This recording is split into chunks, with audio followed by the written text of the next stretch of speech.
I could tell by the look in her eyes that something was about to happen, and I was pretty sure I wasn't gonna like it. I'm Bill Snodgrass, and in this video we're going to look at the romantic aspects of adolescent and young adult relationships.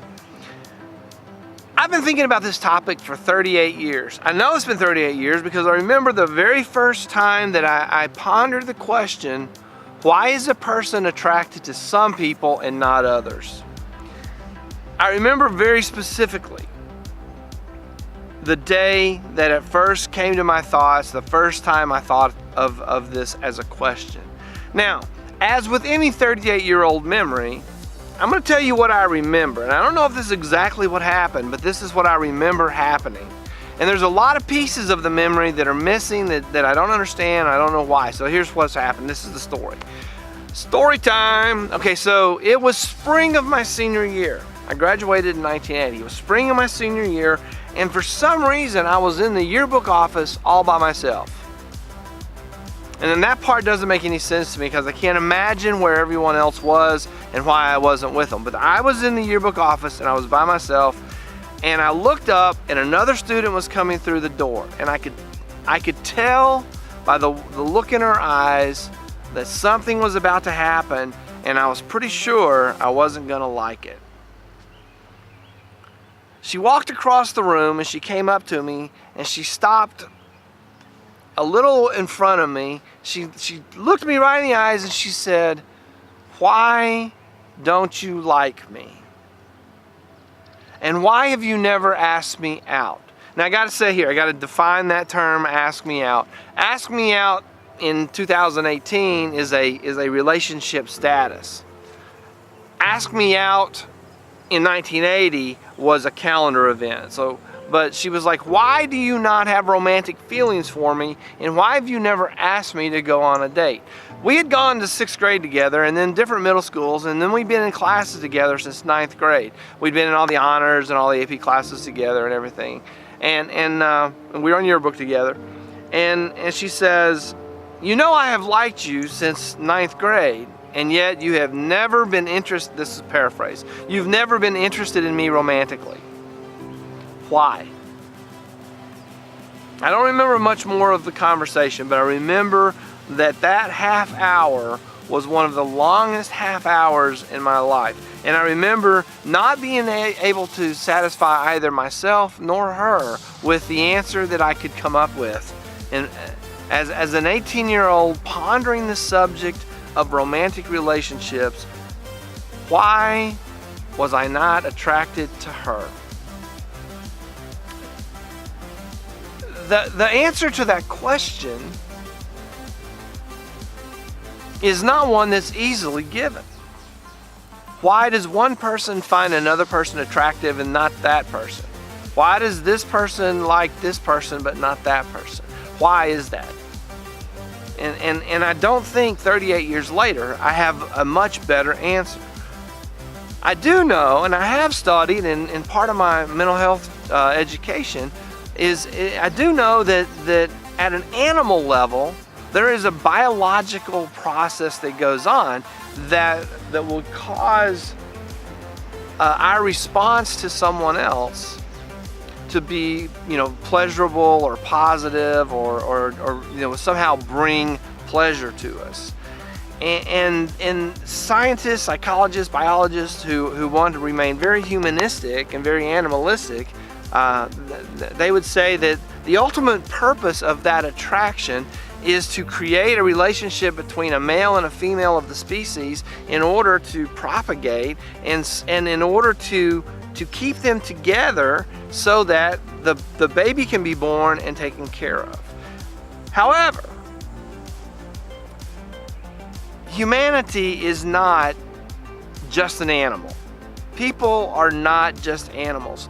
And our higher order cognitive thinking has developed the romantic relationship to the point that it is not just hormones and chemicals, and you can't reduce the entire emotional response down to pheromones or whatever.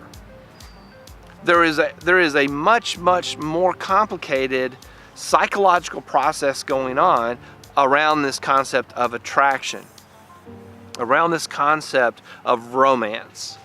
We have developed to the point that merely thinking about someone can create a pleasurable response in our brain. Seeing a photograph or a Snapchat or an Instagram picture of someone that we have a relationship with can literally trigger a response in our brain. So we have developed way past the biological mechanism. We've developed it into a much higher order cognitive emotional response. Why attracted one to another is very, very complicated. And part of it is going to be interests and compatibility, and some of it is proximity. A lot of it is proximity. You know, you're never going to fall in love with someone you don't meet.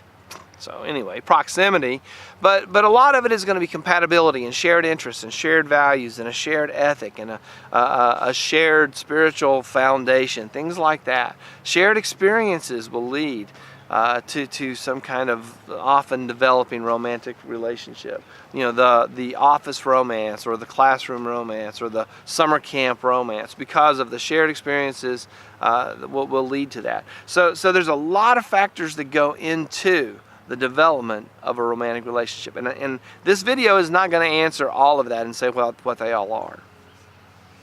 What I am going to do now is shift gears a little bit and address what happens after that initial response. What happens after that initial romantic connection occurs. I've read a lot of articles on this. I've read a lot of research on this. This has been a matter of study when I was doing family counseling and marital counseling, and so this is not just me whipping these things off the cuff. The researchers disagree on how long, but they don't disagree on this point. That initial butterflies in the stomach, giddy, infatuation, all of that stuff, it has a definite shelf life. It will run out.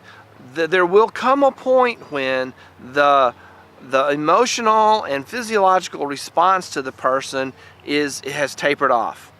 That varies. Some say 12 months, some say 9 months, just long enough to create a baby. Some say 18 months, long enough to create a baby and have it, maybe get. Some say 24 months. The time period is different in the different research, but there is no argument that the research on this topic, how long will romantic relationships last, how long will infatuation last, there is a cutoff point that infatuation and the physiological response is not going to sustain long enough to go on forever. There is going to be an end to it. Now, for those of you who are in your first romance, those of you who are watching this video, and this is your first or your second, or this is the first time I've really been in love, or this is the first time I've really had feelings. I had a little boyfriend when I was in 4th grade, but that doesn't really count. I would argue that it probably doesn't count. So you're post-pubescent, you're 16, you're 15, this is your first love. You don't want to hear this. That at some level, the way you feel for that person is just gonna go away. If you're older, if you're in your 20s, you can think back on probably those first relationships, and you thought to yourself, probably, if you're like me, this is it. This is the way. It's gonna feel like this forever. It's gonna feel like this, but it doesn't. So what do you do? Especially if you are of an ethical and if you are of a moral mindset that the male and female relationships are not supposed to be temporary. They are not throwaway things. So what do you do? Here's the thing. Those relationships, they are formed when this life and this life, when they somehow at some point in time intersect. They come to a place where these two lives come together, and then for a little while they travel along. Now, if you're going like this, how long can they stay together? If you're going like this, it might be that they stay together longer, but something has to happen at this intersection point that will cause the two lives to align and go on together. And what that is, what is going to cause those lives to align, is being intentional and going out and finding things that you can connect to that is not, we just happen to be at the same place at the same time.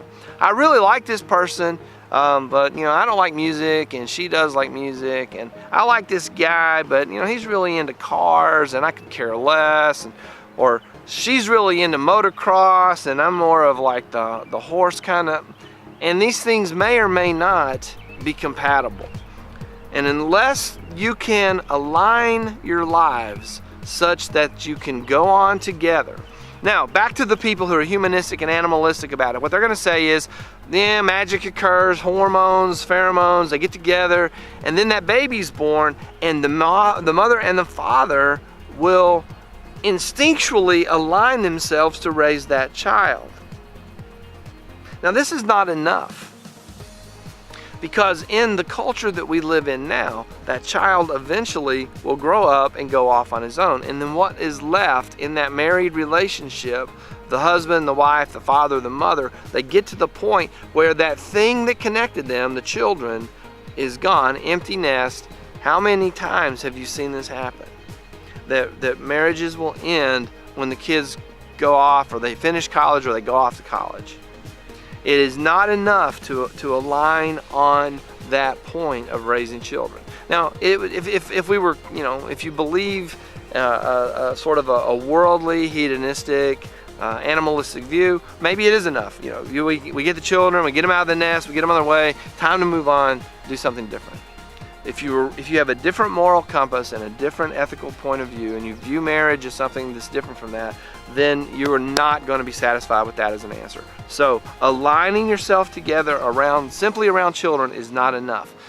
Now, let's go back to before you're like 14. If you're a 14-year-old, or you're a college student and you're not really ready to get married. You want this relationship to last more than the 9 months. You want the relationship to last longer than the hormones last. You are going to have to find things that bring you together. You're going to have to find things, and this is true if you're 45 years old getting married for the first time or the third time.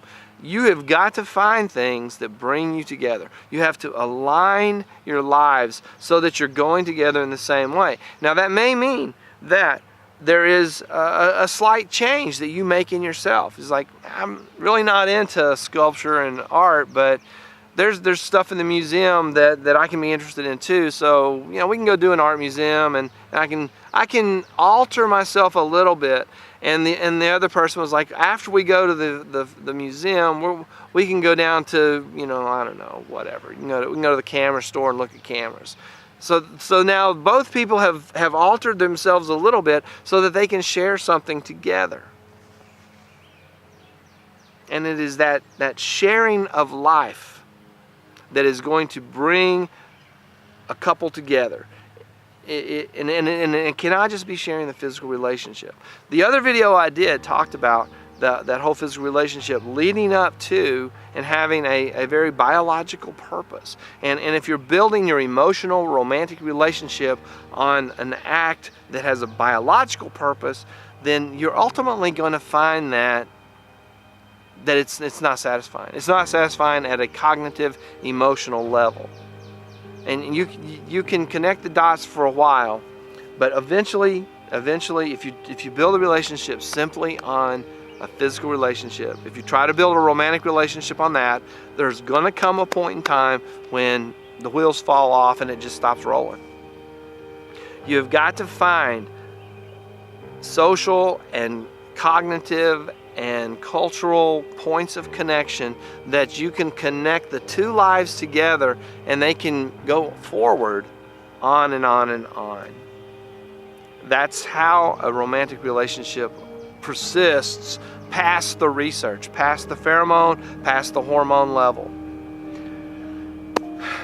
So it's been 15 minutes that I've been talking, and it's been a long 15 minutes, and I've put a lot of details out here. I'm going to try to give a quick, concise summary and then close this thing out. Here we go. Quick, concise summary. I don't really know what brings people together for the first time, but it's going to be shared experiences, shared proximity, shared values, shared beliefs, shared culture. These things are going to bring people together. A shared interest thing. You're going to come together. You're going to stay together. The biology of infatuation is going to last some period of time, depending on the research, 9 to 20 months or 24 months or 36 months. You can probably find research that varies and gives you a lot of different numbers. But the research will agree that that chemical high, that chemical response, that infatuation, the butterflies in the stomach, eventually that is going to no longer be strong enough to keep the couple together.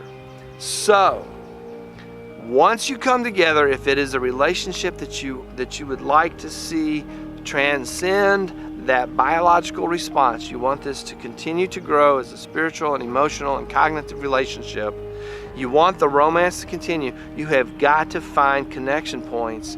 And connecting on the children has a time limit too, because the kids are eventually going to grow up and go away, and you're not going to have them anymore. So yes, you will connect on any children that are a result of the relationship. You will connect on them, but you need to connect on other things too. You need to connect spiritually. You need to connect socially. You need to connect psychologically. You need to share experiences together. You need to develop shared interests. You need, the more things that you can share, the more stitches that will pull the two lives together and hold them together.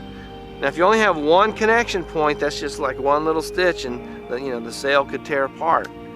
If you have a lot of little stitches, a lot of places that you connect, it's going to be strong, it's going to stick together. Those are the three things.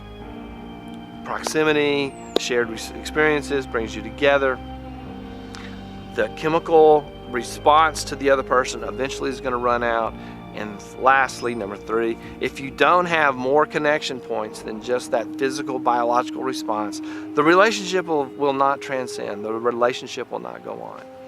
I hope this was helpful. It looks like I'm closing in on 20 minutes.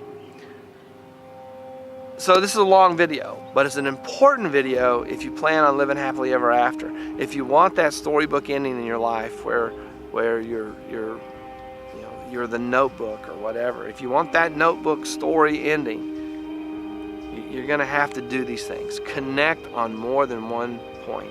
Connection, connection, connection, and that will align the two lives, and you will go on together. If you're doing this, the